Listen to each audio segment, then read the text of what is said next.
Olá pessoal, tudo bem? Hoje a gente vai falar então sobre energia nuclear, sobre benefícios e impactos ambientais, né, também. E a aula com esse assunto vai começar hoje e termina na próxima aula, ok? Bom, primeiro, né, vamos ver então o que são emissões nucleares naturais. Então a gente começa com o conceito de radioatividade. Ok? Então, o que seria essa radioatividade? É a atividade que certos átomos têm de emitir partículas ou radiações eletromagnéticas de seus núcleos instáveis até adquirirem estabilidade, né? A gente sempre sabe aí que todo átomo, molécula, ele busca a estabilidade. E a gente está falando aí então de núcleos instáveis. Então, que eles vão emitir essas partículas, essa radiação para conseguir chegar então, né, tentar chegar à estabilidade, ok?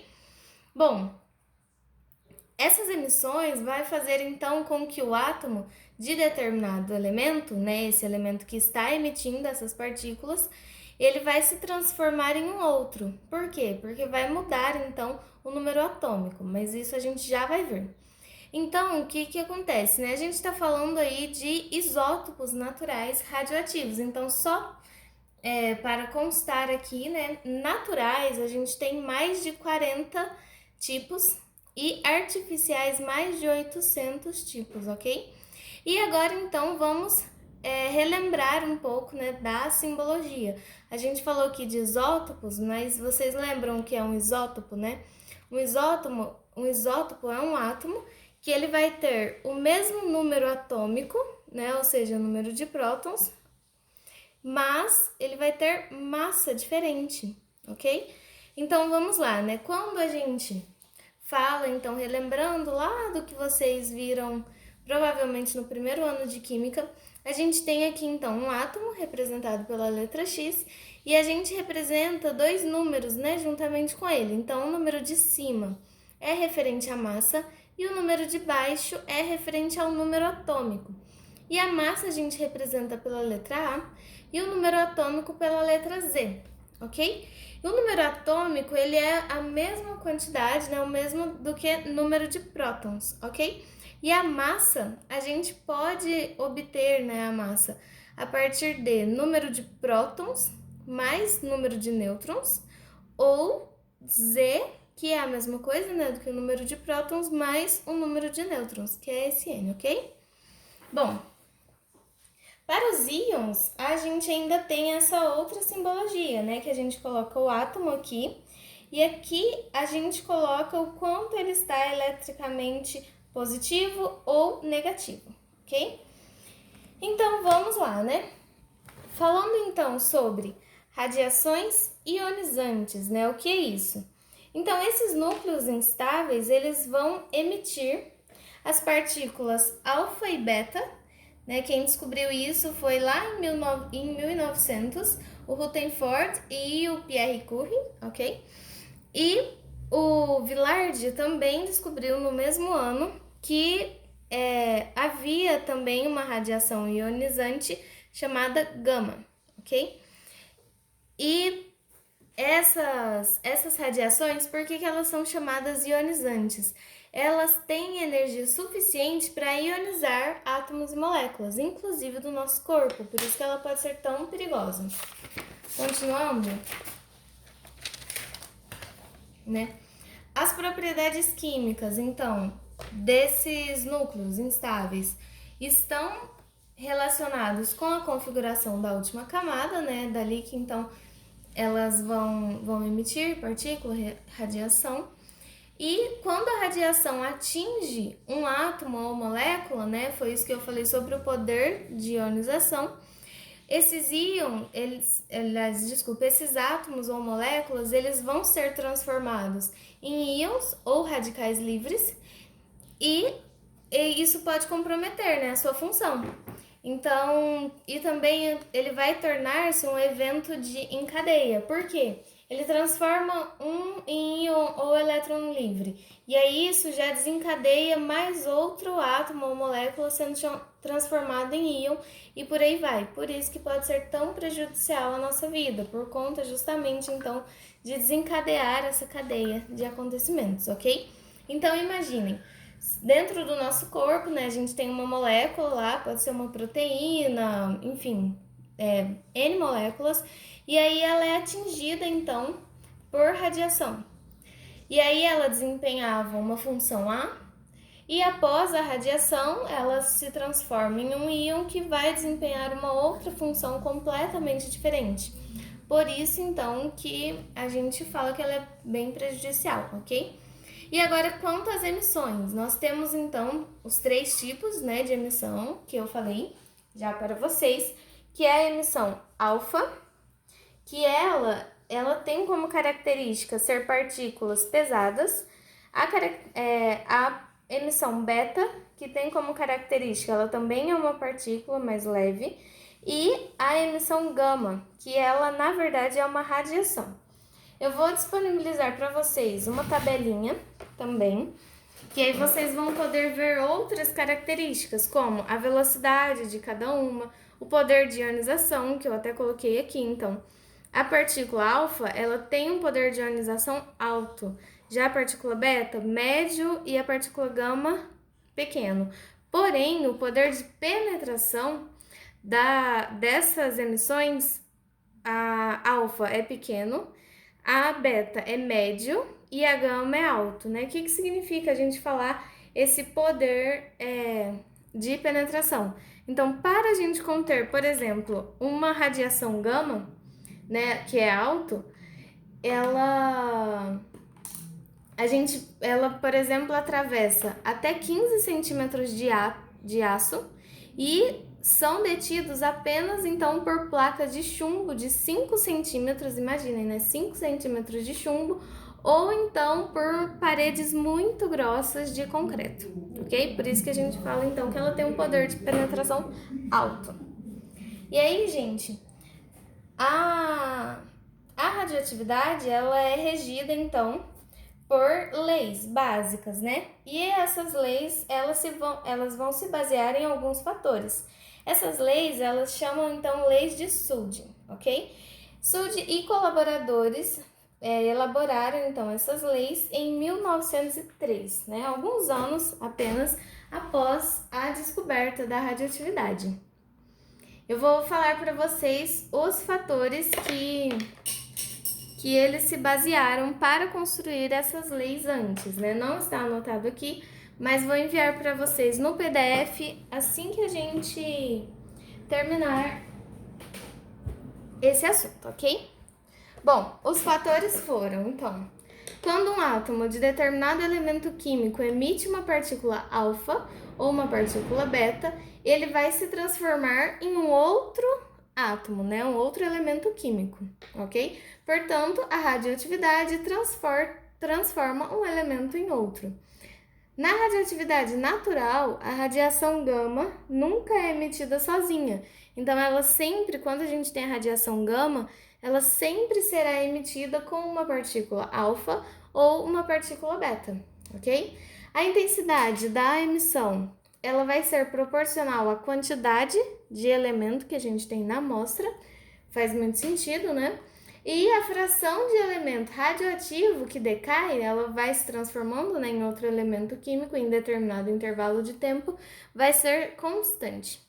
E aí, a partir disso, nós temos a primeira lei. Então, o que a primeira lei de Sud nos fala, né? A primeira lei da radioatividade, então. Quando um átomo emite uma partícula alfa, e aí a gente tem aqui, olha, a partícula alfa, que ela acompanha, então, aqui, a gente pode até olhar, né, em cima e embaixo, o que é, ó, vamos conferir. Conseguem ver? Deixa eu chegar pra cá. Lembra da nossa representação? Então, aqui em cima a gente tem a massa e aqui embaixo a gente tem o número atômico, ok? Ou o número de prótons. Então, voltando aqui, o que a primeira lei fala? Que quando um átomo emite uma partícula alfa, que tem uma massa 4, número atômico 2, o número atômico do átomo resultante diminui 2. Por quê? Porque vai ter tirado, então, uma partícula com o número atômico 2, né? Faz sentido também.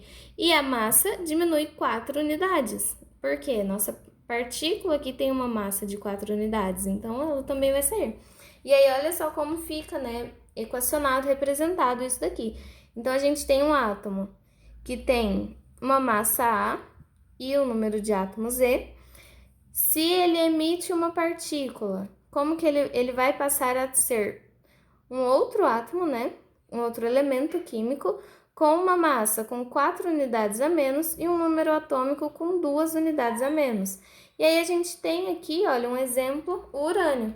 Então, a gente tem aqui o U, né, 238 e 92, emitindo uma partícula. Ele passa, então, antes era 238, passa a tório, 234, e número atômico, 90, ok? Bom, já a segunda lei de Suld, ela fala em relação à emissão da partícula beta. E aí, a partícula beta, o que a gente pode ver, né? Ela não tem número de massa, mas o número atômico dela é -1. Então, muito importante aqui, ó, -1, não é mais 1. Então, o que ele fala? Quando um átomo emite uma partícula beta, o número atômico do átomo aumenta, porque ele está emitindo uma partícula com um número de prótons a menos ainda, ok? Então, ele vai aumentar uma unidade no número atômico e a massa vai permanecer constante. E aí, aqui a gente colocou o exemplo do césio, né? O césio 137, que inclusive foi o responsável pelo acidente em Goiânia.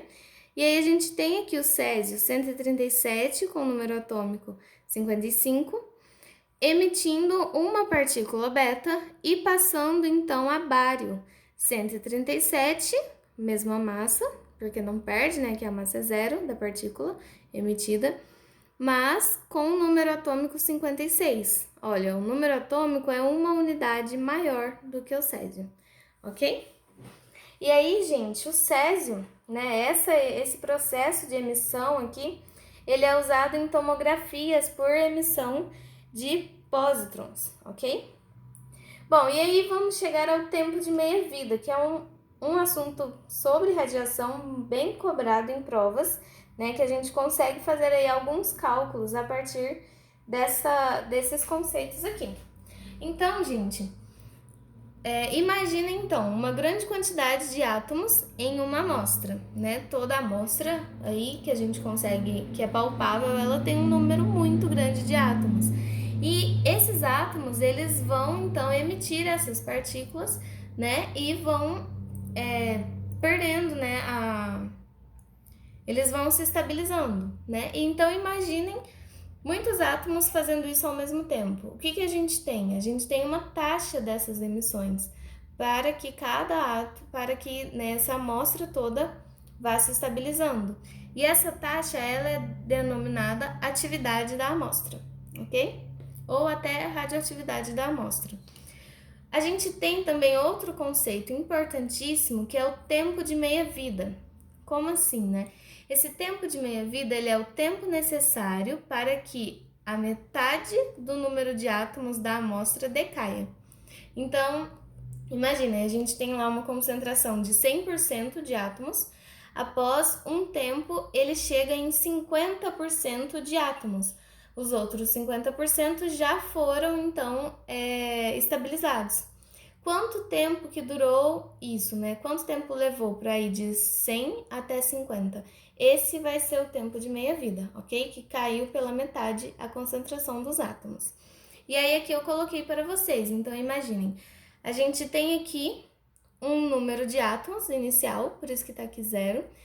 Em um tempo de meia-vida, esse número de átomos, ele caiu pela metade, então é n sobre 2, certo? Então, n sobre 2, n sobre 2 elevado a 1. Vocês já vão entender isso daqui.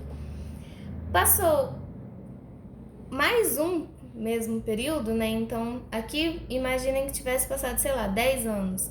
Após 10 anos novamente, o número de átomos que tinha nesse caiu pela metade para esse. Então, sempre esse período é o período equivalente ao que o número de átomos daqui caia pela metade sempre. Então, o número que a gente tem no momento, ele vai cair pela metade em um determinado período. E tá vendo que isso daqui é constante, a gente vê, ok? Bom, E aí a gente consegue calcular. E por que que aqui, né, já foi feita essa jogada? Olha, imagina. Se aqui caiu pela metade, ficou n0 sobre 2. Aqui, daqui para cá, caiu pela metade de novo. Então, ficou n0 sobre 2, então fica sobre 4. Aqui, n0 sobre 2, sobre 2, sobre 2. Então, fica sobre 8. Por isso que a gente tem aqui o 2 elevado à terceira, a segunda e assim por diante, ok? E a gente consegue calcular. Então, a gente tem aqui que o número de átomos, né, do momento que a gente quiser, ele vai ser igual ao número de átomos inicial dividido por 2 elevado a x, sendo que esse x é o número de períodos que avança aqui. Então, olha só, aqui a gente, de 1, né, a gente teve um período de avanço, então x igual a 1. Aqui a gente já teve 2 períodos de avanço, x igual a 2, ok? E a gente ainda consegue calcular o número de períodos usando, então, o número de períodos será igual ao tempo. Então, esse tempo aqui, sei lá, gente, 100 anos, enfim, é uma unidade de tempo aqui, dividido pelo período de meia-vida. O período de meia-vida é o que a gente chama de tempo de meia-vida. E algumas questões ainda falam que a meia-vida de determinado elemento. A gente está falando, então, desse período de meia-vida, ok? Bom, continuando, já para finalizar aqui, né? Mais um pouquinho sobre o que, como mais que a gente pode calcular. Então, a gente também pode ter exercícios que falam da massa, né? Então, como a massa é diretamente proporcional ao número de átomos, a gente tem que a massa que a gente quiser em determinado momento vai ser igual a massa inicial dividido por 2 vezes esse número de períodos também. Vezes não, elevado ao número de períodos. Atividade. Então, quando a gente fala da atividade ou da radioatividade, então a atividade após algum tempo determinado vai ser igual a atividade inicial dividido por 2 elevado a x. E a gente ainda pode, né, aqui a gente só tá rearranjando aquela fórmula da página da frente, mas para a gente saber o tempo necessário que os átomos iniciais, eles restam, né, apenas n, então a gente pode saber calculando através dessa equação aqui. Então, a gente tem aqui o tempo, né, então pode ser dado em anos, meses, dias, vai ser igual ao número de períodos vezes o período, que é o tempo de meia-vida, ok? Bom, gente, e por fim, a atividade de isótopos, né, radioativos, ela vai depender do número de partículas alfa ou gama emitidos pelo núcleo por unidade de tempo. Então, a gente tem aqui a atividade é igual a partículas emitidas dividido por unidade de tempo, ok?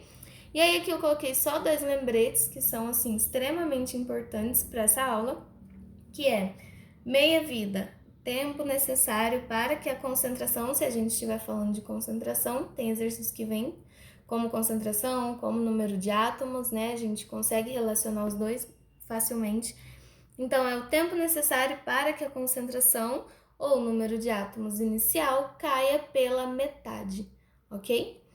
E se a gente for falar de concentração em porcentagem, como é diretamente proporcional, a gente usa aqui a mesma equação, ok? E agora também sobre radioatividade após um tempo. Então, se o exercício perguntar qual radioatividade após tanto tempo, né? Qual porcentagem, percentual? Então, a gente pode calcular a partir daqui. Então, imaginem, né, que no início a atividade era 100%. Então, né, considerando que no início a atividade era 100%, a gente tem que a atividade em determinado tempo vai ser igual a 2 elevado a x. E esse x a gente vai determinar com essa equação que a gente já sabe. Então, a gente pega aqui o tempo de meia-vida e divide o tempo que a questão nos der pelo tempo de meia-vida. Pelo período de meia-vida aqui, a gente consegue descobrir o número de períodos e usar ele aqui, ok? Então, gente, por hoje é só. Muito obrigada aí pela atenção de todos.